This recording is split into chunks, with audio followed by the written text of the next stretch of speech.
Hello everyone, welcome to my YouTube channel. सबसे पहले आज हम स्टार्ट कर रहे हैं मैथमेटिक्स, जो कि BCA 1 के सिलेबस में आता है। ये बुक हमारी कुरुक्षेत्र यूनिवर्सिटी के BCA फर्स्ट ईयर के सिलेबस के अकॉर्डिंग है, तो सिलेबस भी हमारा उसी के अकॉर्डिंग यहाँ पर दिया हुआ है। तो हम वो स्टार्ट कर रहे हैं आज। तो उसमें मैं चैप्टर 1 लेके चलूँगी आज। उससे पहले हम देख लेते हैं सारा सिलेबस और कितने चैप्टर्स हमारे इसमें कवर होंगे टोटल। तो ये हमारा सिलेबस है।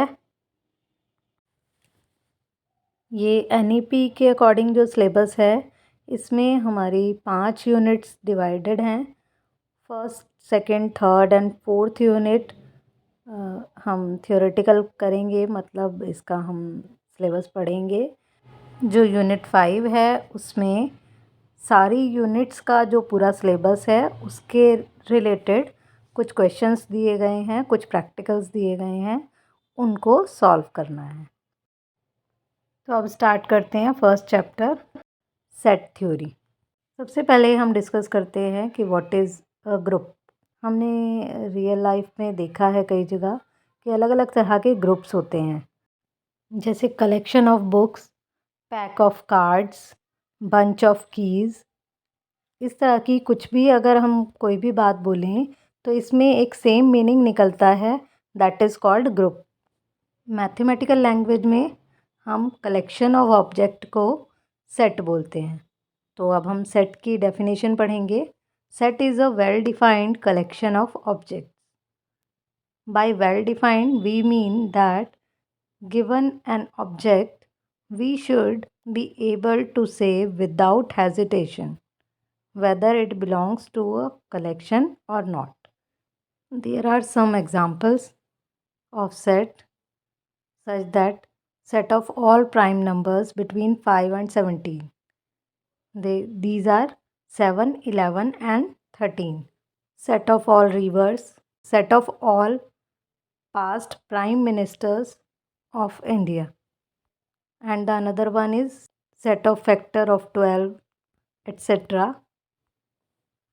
These all are the examples of set. आप यहाँ से और भी रीड कर सकते हैं, कुछ मैंने आपको बता दिए हैं। अगर आपको वीडियोस पसंद आती हैं तो please like, share and subscribe the channel. तो ये हमारे एग्जांपल्स हैं। इसके बाद आते हैं नोटेशंस फॉर सेट्स। सेट को हम किस तरह से डिनोट कर सकते हैं। Sets are usually denoted by capital letters A, B, C, etc. and their elements by small letters. जब हम किसी भी सेट को रिप्रेजेंट करेंगे तो उसे हम कैपिटल लेटर से शो करेंगे और उसके जो भी एलिमेंट्स होंगे वो स्मॉल में शो होंगे। अब जैसे ये एग्जांपल्स हैं हमारे पास कुछ, जैसे N, Z, Q, R, इनका एक पर्टिकुलर मीनिंग है। जैसे हम कैपिटल N लिखते हैं तो वो एक सेट है ऑल नेचुरल नंबर्स का। अगर हम कैपिटल Z लिखते हैं तो वो सेट है ऑल इंटीजर्स का। आई थिंक आप लोगों को पता होगा integer numbers, natural numbers, rational numbers कौन से होते हैं। कमेंट सेक्शन में बताएं आप ये भी। जैसे Q है कैपिटल, उसको हम रैशनल नंबर्स से रिप्रेजेंट करते हैं। R is set of all real numbers. इसके बाद आता है Z plus Q plus R plus. Plus का मीन्स होता है positive. Z plus set of all positive integers, Q plus set of all positive rational numbers, R plus set of all positive real numbers. Now come to the representation of sets. There are two representations of set, tabular or roster form, and the another one is set builder form or rule method. तो tabular form में we list all the elements of the set, separating them by means of commas and enclosing them in curly brackets. जब हम tabular form में किसी भी set को लिखते हैं तो उसको हम इस तरह से करली ब्रेसेस में लिखते हैं और जो भी नंबर्स होंगे वो इसके अंदर लिखेंगे कॉमा लगा के। जैसे फर्स्ट एग्जांपल में A is set consisting of the prime numbers between 1 to 10। 1 to 10 prime number जो भी होंगे वो हमारे 2, 3, 5 और 7 ही हैं, तो उनको हमने करली ब्रेसेस में लिख दिया। इसको हम टेबुलर या रोस्टर फॉर्म बोलते हैं। ऐसे ही सेकंड एग्जांपल है, आप देख सकते हैं, इसमें हमें 50 के सारे फैक्टर्स लिखने हैं, तो ये करके देखना आप लोग। अब हम आते हैं सेकंड सेट बिल्डर फॉर्म पे, या हम इसको बोलते हैं रूल मेथड। इसमें हम कोई एक स्पेशल प्रॉपर्टी या जो प्रॉपर्टी सेटिस्फाई करती है उसके अकॉर्डिंग कुछ रूल बना लेते हैं और उसको हम एक ग्रुप में लिख देते हैं। तो जैसे यहाँ पर एग्जांपल दिया हुआ है, a is equal to curly brackets के बीच में x कॉलन p ब्रैकेट में x है। तो x क्या है? x has the property px। x के अंदर जो px होगा उसकी प्रॉपर्टी लाई करेगी। इसको हम कुछ इस तरह से रीड करते हैं, a is the set of all elements x such that x has the property p। Now come to the example. A is the set containing the element a, e, i, o, u which possess a common property of being vowels in the English alphabet। हमें पता है कि a, e, i, o, u vowels होते हैं, तो हम उसके according इसको एक सेट बिल्डर फॉर्म में लिख देंगे। a is equal to x colon x is the vowel in English alphabet. तो हमने ये प्रॉपर्टी बता दी, तो x की वैल्यू कोई ना कोई वॉवल होगा। इसी तरह से नेक्स्ट एग्जांपल देखते हैं। a is the set containing of the elements 2, 3, 4, 5, 6, 7, 8, 9, 10। 2 से लेके 10 तक सारे एलिमेंट्स हैं, तो इसका हम एक रूल बना सकते हैं कि x की वैल्यू हमारी 2 से लेके 10 तक है, तो इस तरह से हम लिख देंगे इसको भी। Next one is finite set. If the element of set are finite in number then the set is called finite set. जिस सेट में नंबर ऑफ एलिमेंट्स हमें पहले से ही पता हो या हम उनको काउंट कर सकते हो, तो वो एक फाइनाइट सेट होता है। जैसे यहाँ पर पहले एग्जांपल में दिए हुए हैं 1, 5, 25, 125 इज़ ए फाइनाइट सेट। यहाँ पर हमें पता है कि 4 ही एलिमेंट हैं इस सेट में। Set of month in a year is finite set, क्योंकि हमें पता है कि ईयर में 12 मंथ होते हैं। इसी तरह हम बाकी एग्जांपल्स भी देख सकते हैं। इसके बाद हम आ जाते हैं इनफाइनाइट सेट पे। जैसे फाइनाइट में हमें पता होता है कि कितने एलिमेंट्स हैं, इनफाइनाइट सेट में हमें नंबर ऑफ एलिमेंट्स का नहीं पता होता, तो वो एक इनफाइनाइट सेट होता है। If the element of a set are infinite in number then the set is called infinite set. जैसे कि set of all natural numbers. Natural numbers कहाँ तक हैं आपको नहीं पता है। ऐसे ही सेट ऑफ होल नंबर भी कहाँ तक हैं, 0 से स्टार्ट होएंगे बट कहाँ तक जाएंगे नहीं पता है, तो ये इनफाइनाइट है। सेट ऑफ इंटीजर इनफाइनाइट है, set of rational number infinite है, सेट ऑफ रियल नंबर भी इनफाइनाइट है। तो ये हमारे सब इनफाइनाइट नंबर होते हैं, तो ये इनफाइनाइट सेट्स हैं सारे। इसके बाद आता है सिंगलटन सेट।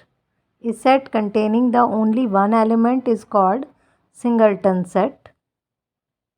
जिस सेट में सिर्फ एक एलिमेंट होगा वो सिंगलटन सेट कहलाएगा। इसके हम ऐसे एग्जांपल्स देख लेते हैं।